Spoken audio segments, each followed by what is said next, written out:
Today on CityCast Boise, whether it's sipping on fancy cocktails, enjoying live music, or dancing till the wee hours, Boise's nightlife offers plenty of options. We're revisiting a chat we had a while back with one of 3.5's Mateo about how to plan your best night out in Boise ever.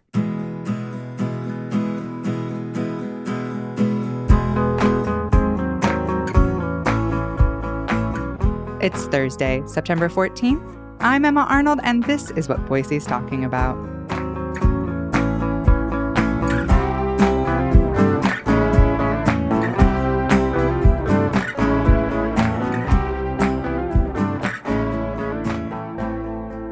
Hi, Mateo. Welcome to CityCast Boise.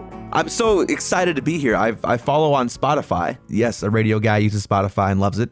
But I love your podcast. It's super hyper local content. Oh, thank you. We appreciate that. Well, we're big fans of 103.5 and you, and I'm excited to talk to you because you work a ton of events out with 103.5 and you're out and about all the time. So what would you rate Boise's nightlife? Like in a scale from 1 to 10, what would you say? I always answer this question depending on who is asking. As a born and raised local, I'll give us a solid 7.5. Okay. But I always give us a 10 to people that either haven't been or are visiting, because I think that it's always pleasantly surprising that there's a lot going on in Boise at night when the sun goes down. People kind of like expect that the opposite. So, yeah, that's true. When I've had friends or comedians visiting, they've kind of been like, is there anything to do here? And then when we go down, they're like, okay, this was actually great. We actually had a blast. They had a very fun time. So How would you describe Boise's nightlife scene? What's the vibe down there now? I would say these days it's a little a mix of maybe like debaucherous and eclectic. But you get down there on a Saturday night, almost any given week, and you've got, police cars closing down streets for safety, not because anything too wild's going on. But it's they're looking out for pedestrians because there are people everywhere. And especially if you're on that 6th and Main corner, you've got everything from like a rock bar to a hip hop bar to a country bar to like a sophisticated Penn Gillies craft cocktail bar, all exiting on that same, hotspot. So you're seeing all sorts of different ages and folks coming out. So I think it's a really healthy mix, and it's really crammed into that small area. Yeah, you bring up a good point. Like, there's a lot of different things to do. So say you have a friend visiting and they want to go out. What does the night look like? Like, where are you starting? Are you bar hopping? Are you staying in one place? What are you doing? So you definitely have to bar hop. And as somebody who also does a lot of nightlife work, I think that a lot of the bars forget that, right? Because they want to have a captive audience all night. And it's like, look, you're in downtown Boise. There's maybe 6, clubs, if you will. People are going to bounce around. There's parties, there's groups. You've got to start at Cactus Bar, which is like the staple in downtown Boise. I think they open at 10 or 11 o'clock in the morning. Last place I expected you to start with. But you're saying start... Well, you have to get it out of the way. Okay, fair. You've got to knock it out. Cash only, but that means cheap drinks. So listen, you got to knock those out so you're feeling good and you're coasting by the time that you kind of get to choose your own adventure.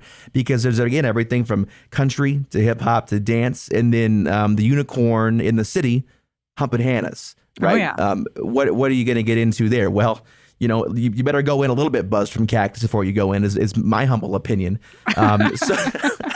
But you can run the entire gauntlet of downtown Boise. We're so spoiled on that 6th and Main corner. Get a flavor for everything. And if you're feeling adventurous and you really want to get your steps in, 8th and Idaho is a whole 2 blocks away, which for some is much too far in Boise, Idaho. But then you have another dance club and some really great lounges where you can kick back with your friends. And, I pretend I'm sophisticated sometimes, get like a really well-made craft cocktail. I used to go dancing before COVID. I used to go dancing all the time. And now I haven't gone in years and I've been wanting to. But I'm kind of like, what's even out there? If somebody wants to go out dancing, which club has the best dance space? Okay, so I'm going to go and say that Karma on 8th and Idaho. Okay. Used to be Fatties, right? It used to be Fatties. Yeah, and that was a very different a time back then. It was a little ratchet in there, but now it's very bright. It definitely leans to more of a dance vibe, but it's a pretty good mix of contemporary music. And I just think that there's something about the dance floor in that big open room where there's lots of bright purples and blues and pinks. It's very friendly and approachable. And I never see fights in Karma now that I'm talking about this. It's a good time. You don't see a whole lot of angry, So it has changed. intoxicated people. Yes, it is. So it's definitely no Fatties vibe anymore. Yes, it is definitely not that vibe anymore. But Humpin' Hannah's fills all of the buckets for what makes, I think, Boise and especially downtown Boise special. So if you want to sing your heart out to, Lady Gaga and Blink-182 in the same 10 minutes, their dance floor is always slam packed. The band, Rocky Johnson, is like everything that is Boise, it seems like. And so I'd have to say, if not a tie for first, a close second. Yeah, my favorite spot was always the balcony. It's a standby. I mean, It's such a great place to go dancing and so inclusive and fun. But a lot of times when I would take people from out of town, I would always hit. Everybody would make fun of me in town because I would always hit Fatties because they played a lot of hip hop, and I hear Karma does too still. And then Humpin' Hannah's, Rocky knows how to throw a party, and Humpin' Hannah's I always like because it's a lot of different ages and people are just having a really good time. Those are great suggestions. On the opposite side, what if somebody wants to be in a very chill space? They just want to enjoy the environment, grab a drink, just be very mellow. Where are you taking them? Yeah, over the years, and this isn't a knock, it's just an evolution, Amsterdam has gotten pretty dancey and pretty clubby, which is great. But I used to love to sit back and enjoy a cocktail there because they have a killer patio. So in the summertime when that patio is open, it doesn't matter what's happening inside. You can really post up and enjoy a nice drink outside. But I think the Mode on the corner of 8th and Idaho is a total vibe. They've always got a different DJ playing something different there. And it's, you sit back, you relax, you can have a conversation without screaming at the top of your lungs about, whatever, catch up with the friends or make new friends. And so I'm a big fan of the Mode for kind of kicking back and enjoying a drink. You maybe already answered this a little because you mentioned Humpin' Hannah's, but do you think that's the most Boise spot? Or can you think of something else that is just that's so Boise? Yeah, I would say the Neurolux really embraces Boise. Even though, if people think that Karma is a long ways away from the middle of the action, Neurolux, you better get a short flight. But, I do think that Hannah's is special. I can't tell you how many times in my line of work, we'll have folks from record labels come in and, play new music or whatever and hang out, do dinner, catch up. And I always, especially when I first came back to Boise, take them to Humpin' Hannah's. And I cannot tell you how many times they've called me on a random night and said, hey, so-and-so has an off night on tour. They don't want to get recognized in town, but they need to go to Humpin' Hannah's. Can you get them in? And so Rocky will meet them in the alley, bring them in, and no one's any the wiser knowing that there's some act that's passing through town and is in there. But it's funny. It's a memorable experience, and Rocky is so amazing at making people feel like they're the star. So I think that's what makes it special. That's funny because I have the same experience with famous comedians who are just hey, we're looking for somewhere to drink where nobody's going to hassle us. And I have steered them the same way. Been either Neurolux or Humpin' Hannah's. Probably no one will bug you in either one of those spots. Totally. Yeah. Are there any places that feel kind of overrated or maybe even underrated? Do it. You can answer. Oh my gosh. This. Listen. As somebody who works in many of these places, I'll answer cautiously and say that I have never understood the Roddy's hype. It's a cesspool of sweat and condensation and eventual heartbreak. It is, yeah. I've never understood that at all. I agree with that. And what you're describing, I feel like anybody who's been in there, it feels like a place where you can feel everybody's breath on you and in you. And it feels like you're being bad touched. If you're lucky enough, you can smell it. Yeah. I am totally on board with you on that one. And how many times can you ride the bull? I can hear Roddy's in my mind right now. The bull and the bell and the. Yeah, not my favorite spot either. What about underrated? Like somewhere that people don't give enough love. Totally, yeah. The Reef has a pretty good nighttime vibe, especially in the summer when you can hit the rooftop, because there's really nothing like that in town. Yeah, I agree with that. I've done shows at the Reef and I hadn't been there. And but I don't know, this is probably 7, 8 years ago now, but they invited me to do some shows there. And when I walked in, I was like, this is not what I thought it was. I don't Yeah, know like what I was expecting, but fun room, fun crowd. And like you said, the Roof is like, can be a really good time in the summer, can be nice. totally, yeah. And then they close kind of earlier than you'd expect for a downtown spot, but I love getting a drink at the Hawaii Tavern too.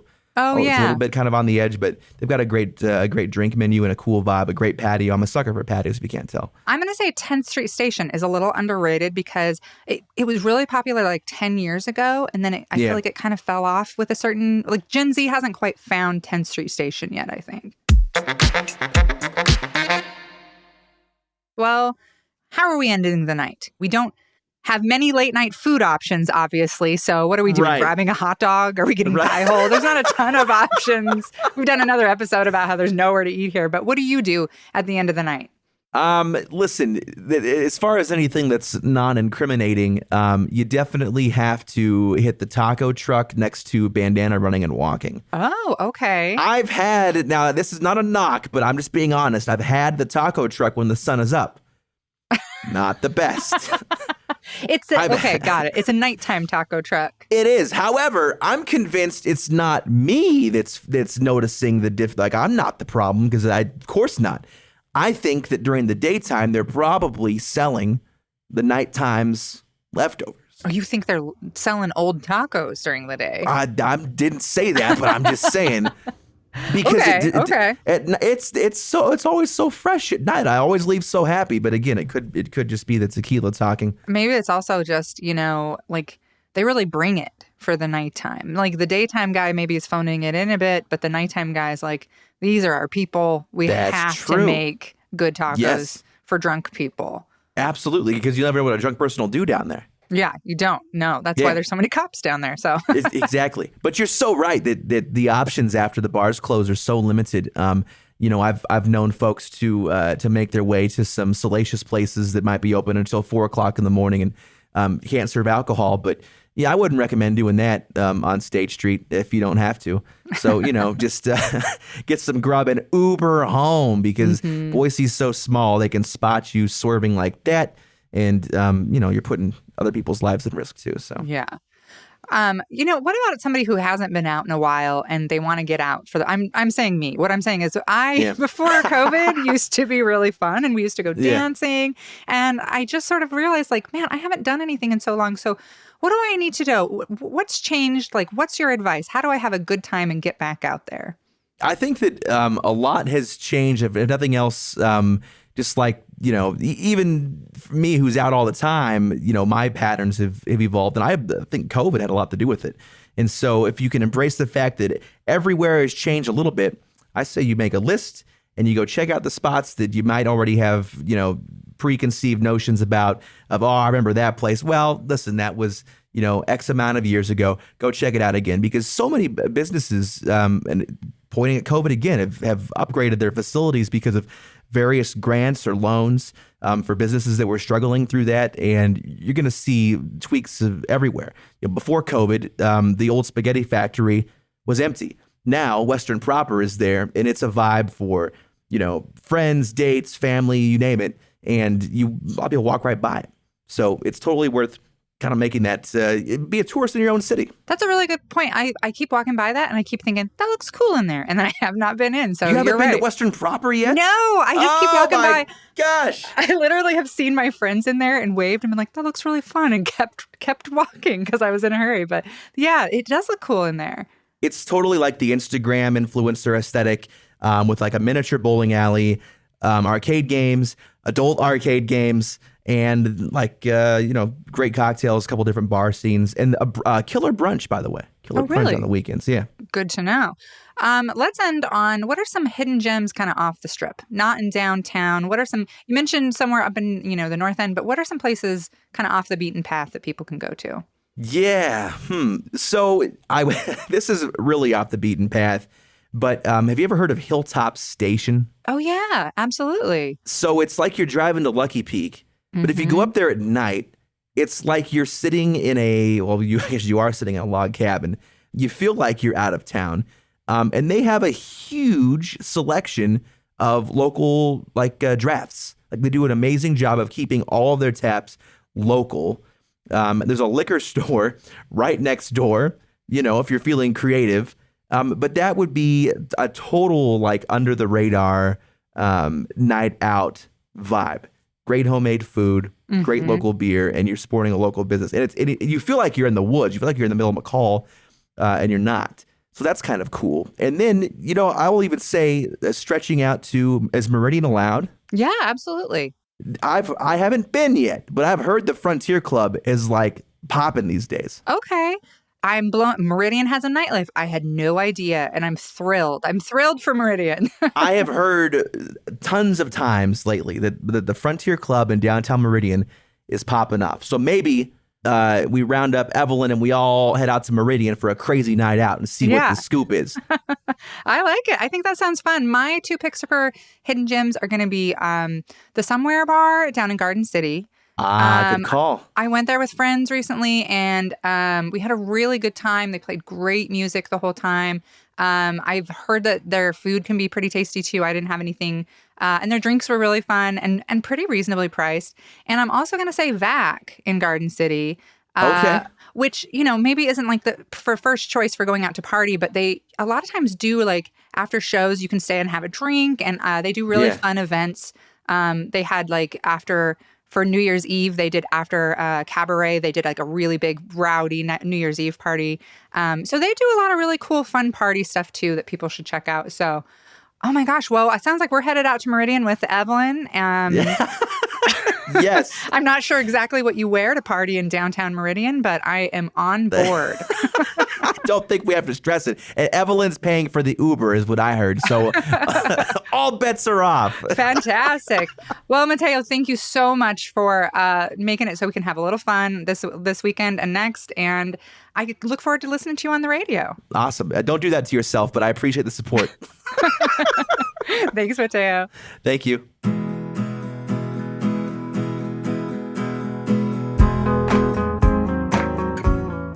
That's all for today here on CityCast Boise.